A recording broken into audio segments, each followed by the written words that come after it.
कन्याएं तालाब में स्नान कर रही थीं। उसी रास्ते से एक साधु भ्रमण कर रहा था। राम सिया राम, मैं तो राम ही राम पुकारूं। राम सिया राम, सिया राम, सिया राम, मैं तो राम ही राम पुकारूं। तभी वहां की झाड़ियों से एक हिरन निकलकर भागता है। वो दोनों स्त्रियां अचानक पीछे पलट कर देखती हैं तो उन्हें वहां सिर्फ झाड़ी हिलती हुई दिखाई देती है और उन दोनों कन्याओं को ये महसूस हुआ कि कोई उन्हें स्नान करते देख रहा है। सखी, मुझे लगता है झाड़ी के पीछे से कोई हमें छुप के देख रहा है। वो दोनों कन्याएं ये देखने तालाब से बाहर आती हैं कि कौन उन्हें स्नान करते देख रहा है। तब उन्होंने देखा कि एक साधु हाथ में लोटा लिए चला आ रहा है। सिया राम, मैं तो राम ही राम पुकारूं। राम सिया राम, सिया राम, सिया राम, मैं तो राम ही राम पुकारूं। तुम एक साधु के रूप में भेड़िए हो भेड़िए। तुम हमें इन झाड़ियों से छुपकर स्नान करते देख रहे थे। तुमने हमारी पवित्रता को भंग किया है।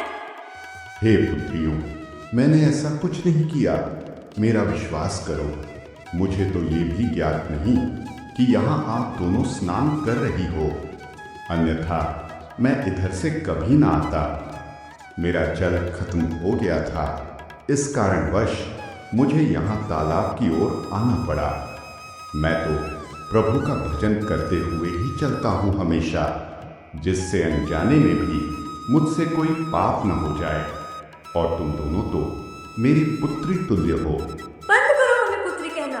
तुमने हमें निर्वस्त्र स्नान करते हुए देखा है और तुम्हें इसका दंड जरूर मिलना चाहिए। जाओ, मैं तुम्हें श्राप देती हूँ कि तुम एक हिरनी बनकर जंगल में निर्वस्त्र भटकोगे और अपने कुकर्म का फल भुगतोगे। तभी वो साधु एक हिरनी के रूप में परिवर्तित हो जाता है और जंगल में भटकने लगता है। वहीं पेड़ पर बैठा एक तोता ये पूरी घटना देख लेता है। हे ऊपर वाले, ये तेरी कैसी लीला है? उसी जंगल में एक गरीब शिकारी शिकार की तलाश में भटक रहा था। हे भगवान, आज मुझे कोई शिकार क्यों नहीं मिल रहा? क्या आज भी मुझे भूखे पेट ही सोना पड़ेगा? चलो जंगल की दूसरी तरफ जाकर देखता हूँ, शायद वहां कोई बड़ा शिकार मिल जाए। शिकारी जंगल के दूसरी ओर जाने लगता है। तभी उसे झाड़ियों के हिलने की आवाज आती है। अरे, लगता है वह कोई शिकार है, मुझे उसे पकड़ना होगा। शिकारी उस झाड़ी की तरफ बढ़ता है तो देखता है कि वहां पर वही हिरनी तपस्या की मुद्रा में बैठी हुई है। शिकारी उसे देखकर अचंभित हो जाता है। ये शिकार तो मुझे सही मिला है, पर यह हिरनी कितनी विचित्र है। मुझे देखकर न ही भाग रही है, न ही डर रही है, और इसके चेहरे पर एक अलग ही तेज प्रतीत होता है। ऐसा लगता है जैसे ये कोई मायावी जानवर हो। खैर, मुझे इससे क्या, मुझे तो इतनी आसानी से शिकार मिल रहा है। इससे अच्छा भला और क्या हो सकता है मेरे लिए। चलो जल्दी से इसे पकड़कर घर ले चलता हूं। शिकारी उस हिरनी को पकड़कर घर ले आता है।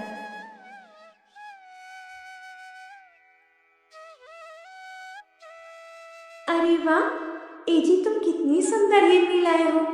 इसको देखकर तो लगता है जैसे ये कोई साधारण जानवर नहीं। इतना सुंदर चीज कहाँ मिला आपको? हे भाग्यवान, मत पूछो। ये हिरनी तो मुझे इतनी आसानी से मिल गई जैसे पुष्प को सुगंध। एजी, देखकर मन में दया का भाव आ रहा है। इसे ना खाने का मन हो रहा है ना बेचने का। एजी, ये बहुत मासूम है। तुम ऐसा करो, इसे वहीं छोड़ाओ जहां से इसे लाए हो। हाँ, तुमने सही कहा। इस सुंदर जानवर को हम कष्ट नहीं पहुंचाएंगे। मैं अभी इसे जंगल में छोड़ कर आता हूं। शिकारी उसे लेकर जंगल की तरफ चल पड़ता है।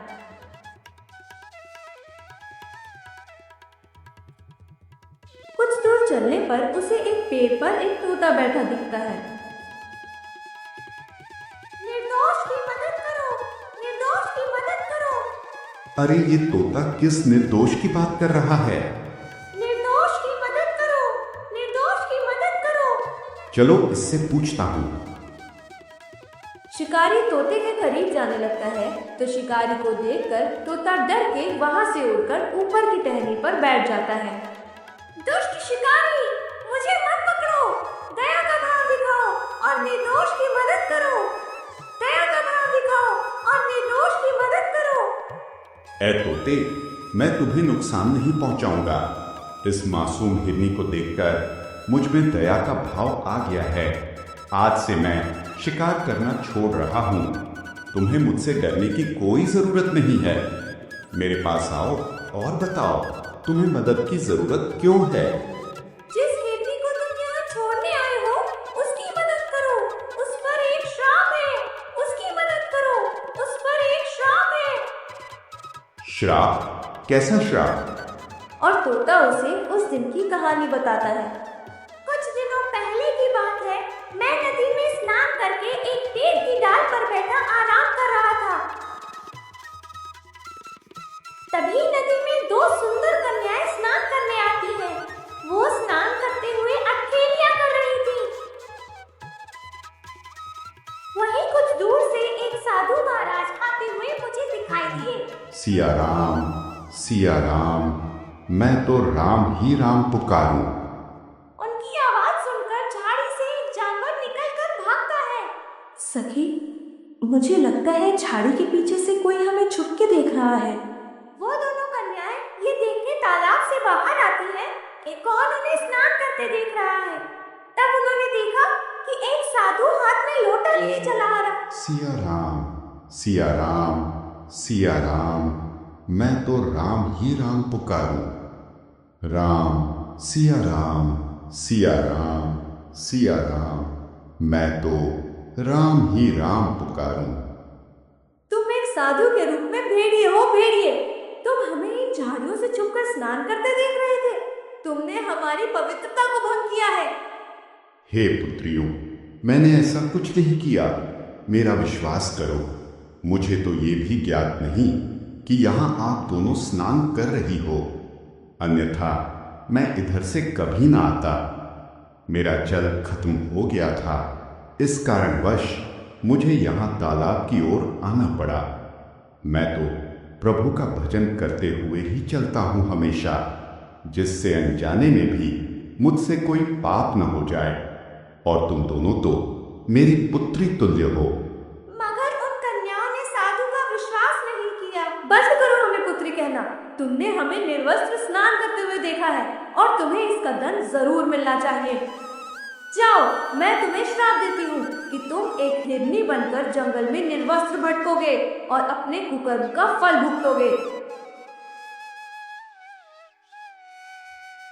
हे शिकारी, इस हिरनी को श्राप से सिर्फ एक इंसान ही मुक्त करा सकता है, इसलिए मैंने तुमसे मदद मांगी। तो बताओ मुझे क्या करना होगा? यहाँ से 3 संध्या की दूरी पर एक तिलस्मी तालाब है। वहाँ तुम्हें अपने शरीर का एक अंग काट कर डालना होगा। अगर ये श्रापित साधु निर्दोष है तो तुम्हें कुछ नहीं होगा और वो कन्या साधु का श्राप नष्ट कर सकती है। ठीक है, मैं इनकी मदद अवश्य करूंगा। चलो अब हम उस तिलस्मी तालाब की ओर चलते हैं।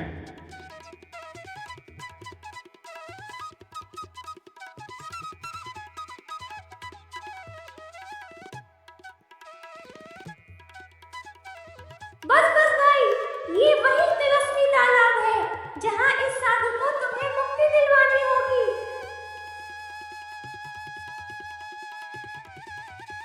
पर यहाँ तो कोई नहीं दिख रहा। वह कन्या कहाँ है? रुको, मुझे पता है उसे कैसे बुलाना है। परीक्षा की घड़ी आ गई है, तुम्हें आना होगा। कन्या, परीक्षा की घड़ी आ गई है, तुम्हें आना होगा। तभी वो कन्या वहां प्रकट हो जाती है। अगर मेरा श्राप मात्र धोखा है तो ये साबित करो। चलो मित्र, अब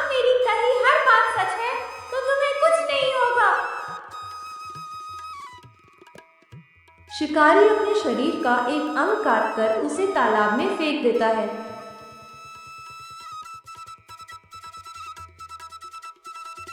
हे सुंदरी, मैंने परीक्षा दे दी है। अगर ये साधु निर्दोष है तो इसे मुक्त करो। कन्या उस साधु को श्राप से मुक्त कर देती है। हे साधु महाराज, मुझसे अनजाने में बहुत बड़ी गलती हो गई है। अगर मैं क्षमा के लायक हूँ तो कृपया करके मुझे क्षमा करें। हे युवक, इस युग में तुमसे बड़ा दयावान मैंने आज तक नहीं देखा। तुमने अपनी परवाह ना करते हुए एक निर्दोष को बचाने के लिए इतनी बड़ी परीक्षा दी। इसके लिए मैं तुम्हें एक जादुई चक्की देती हूँ, जिससे तुम्हें कभी निर्दोष जीवों को मारने की आवश्यकता नहीं पड़ेगी।